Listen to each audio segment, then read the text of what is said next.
Well, initially, last week po, nag-letter request po kami sa DPWH to share with us na lahat ng status ng projects, lahat ng anyways, public document naman yun. Diba? Pakikita natin yan.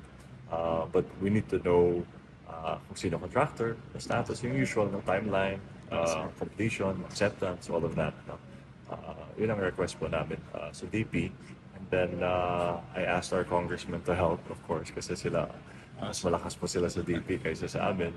At pati sa in-house proyekto ng PJN, dapat i-inventory rin. No? Kasi mahirap kasi especially bilang gobernador, no? Na talagang iikot ka kasi ang dami mong kailangang gawin eh. So hindi mo talaga may ikutan lahat. So the SP should also help, no? To see kung may mga substandard na PJN. So PJN muna kasi syempre yun ang pera namin. But at the same time, halos equally important din yung DP eh. Diba? Kasi yun yung malalaki eh. Yun yung malaking epekto sa atin, malaking benefit. And as PBBM said, no, ibabalik daw yung signing authority or approval ng LCE on each project, no? Which I think talagang tama lang, no? Para may check and balance na konti.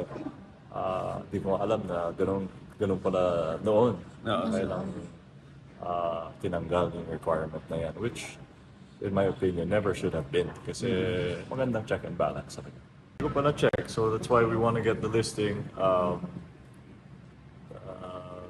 Ask our congressman, no? But thus far, I haven't heard. So, siguro wala or just a few or negligible. No? So, we'll check po. Check natin. Yeah, that's the intention, di ba?